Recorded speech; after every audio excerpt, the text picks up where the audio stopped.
Real people, real celebrities, real talk. Join the Breakfast Club. Blast off in your weekday morning, 6 to 10. Morning, everybody. It's DJ Envy, Angela Yee, Charlamagne the God. We are the Breakfast Club.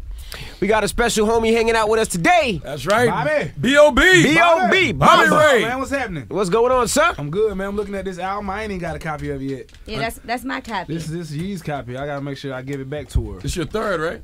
Yeah, third Underground one. Luxury in stores now. What is underground luxury? What does that mean? Ooh, I almost broke it. You know, where I came up, man, we didn't have much. You know, but we learned to take what we had and make it luxurious. You know, it's the art of taking a hoopty that's been sitting in somebody's yard, putting, you know, rims on it, tricking it out. Now you got to work of art. You got a masterpiece. You need money to do all that, though.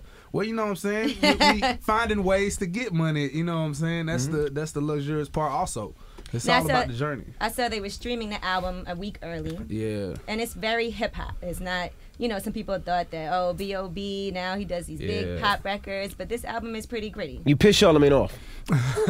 Because I want B.o.B. I mean, listen, you can make whatever kind of music you want to make, but I'm saying when you get in that luxurious position of being able to perform at the White House because of your big crossover records, don't let these N-words stray you away from that. But listen, we have arguments about this all the time. Let's open the discussion. About you in particular, B.o.B, because the way I look at it, it's not about making money or trying to make big pop records. It's about doing what you love. And it ain't about making money?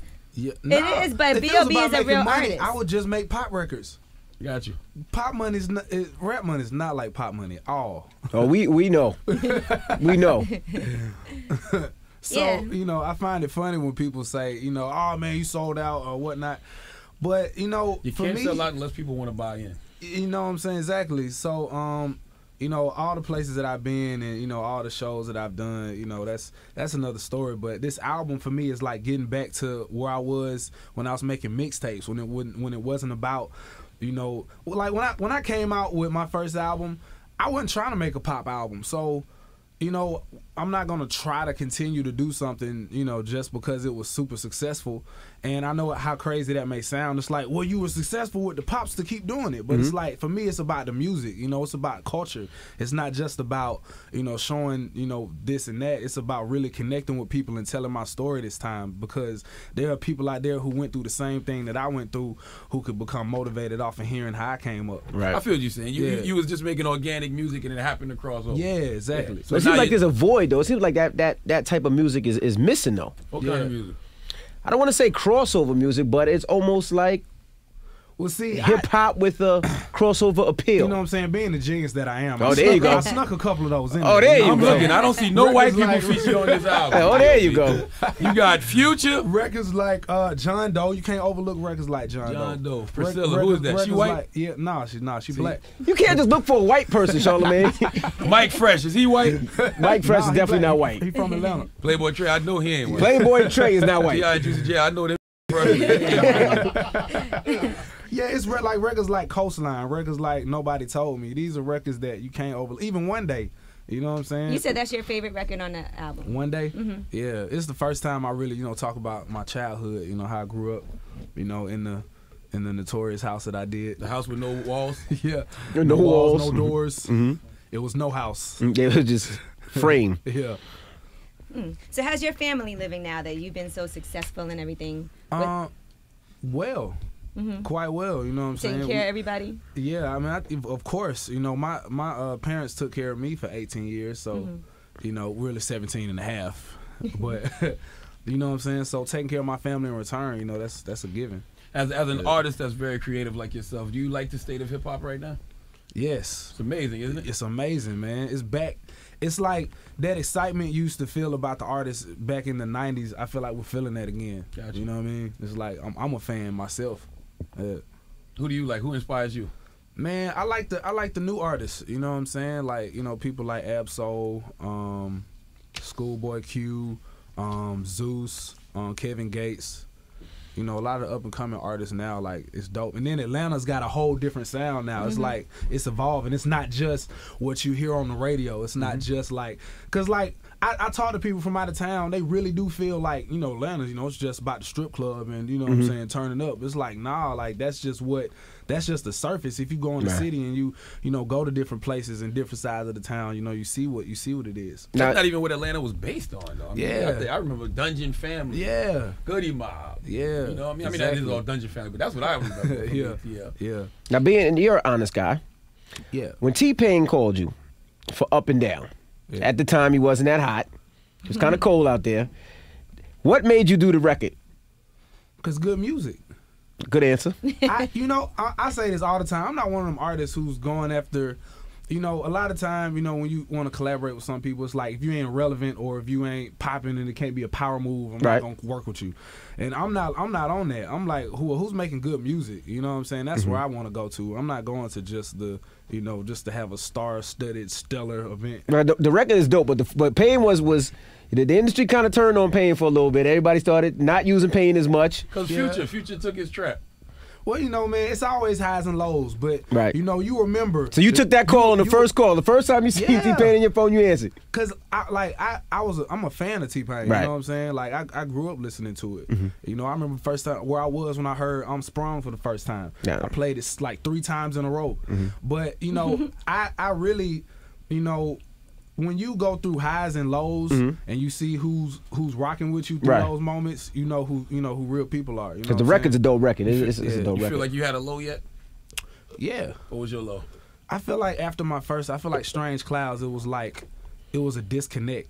I don't feel like it connected. And I worked my ass off on that album. You know what I'm saying? And like I really stretched the barriers between, you know, from having Nicki Minaj, Taylor Swift, Lil Wayne, Morgan Freeman, all on the same album, Chris Brown. That was you know the second what I'm saying? album, right? Yeah, yeah. And like, I just don't think it connected with people. Why do you think that was? Because people didn't know who I was. It was like my people knew my songs, but they ain't know B.o.B. You know. Now, how do you feel about these lists? Like, we just heard Wale called up Complex, and he was upset that his album was left off the top 50 of the year. And then you hear Kanye complaining about being nominated for only 2 Grammys. How much do things like that matter to you? Like lists at the end of the year, Grammy nominations? I mean, sometimes as an artist, you know, you feel that, you know, that sense of... That passion. Yeah, that passion. That artistic passion. But... you know, you still gotta be patient. You know what I mean? You gotta know: are you making art to make art, or are you making art for recognition? Right. You know, and for me, I don't really worry too much about my about my reputation, but just my character, because that's the thing that's where the music comes from. Your music don't come from your reputation. Like, I made music when nobody knew who I was, and so sometimes though sometimes you do, I ain't gonna lie, like from the audience, you know, like you do feel sometimes a little like, you know, well, how come they didn't get that's not right. You gotta be making art for recognition though. I mean, if you do a song and you put it out and you don't get no response, you'll be like, what the hell? That's like sending a tweet not getting no retweet. That's how I felt with Strange Clouds. Yeah. But I went back and I was like, you know what? I'm not gonna say nothing. I'm just gonna make better music. And I remember recording this album. I was in the studio with Pharrell, and he was like, Bob, at the end of the day, you just gotta make undeniable shit. Like, you just gotta, you know what I'm saying? And I was like, you know what, you're right, man. You're right. Now, I see you're going to be doing some acting as well now. Yeah, you know. You're about to be on The Game and Single Ladies and all that. Okay. Play on there. Yourself? I'm playing myself. Oh, Single Lady. Yeah. He always make rap for himself. Yo, he's a huge fan. He's like the biggest Single Lady I like fan. Single Ladies. For real. Yeah, that's good. I didn't like the second season too much. First season, I was all in though. Yeah. And the Game, episode of The Game. I've been off The Game. Well, Actually, I kind of like The Game. I'm just now getting on it, so. You watch shows like, do you watch those shows though? I mean, sometimes like it's hard because like, you know, I'm never really around. You know, for some reason, hotels across America don't really have BET. So none of them do. None of them. I be like performing on 106, try to catch it, and be like, dang. You gotta watch it on the computer. Gotta watch it on the computer. That's why you shouldn't have some more white people on you. You in the wrong business. You won't see that many white people. No, we're not. We got to bring this together, man. Unity. Right. I'm a bridge builder. That's what I'm doing. Gotcha. Yeah, but right now I had to go holler at my people. You know what I mean? Yeah. Do people tell you that you changed from when you first came out? Like people that know you well, are they like, come on, man? People that know me well, nah, not really. I mean, people who know me have seen my growth, but you know, people close to me don't really say I changed. But you know, from afar, it could appear that way. Right, because you gotta cut some people off sometimes. Yeah, you got to keep people around you who keep you on point, and vice versa, and just make everybody better. I got a really good team. So yeah, I see you've been with TJ and B Rich. TJ B Rich since day one. Yep, we still here. I'd have been got rid of B Rich.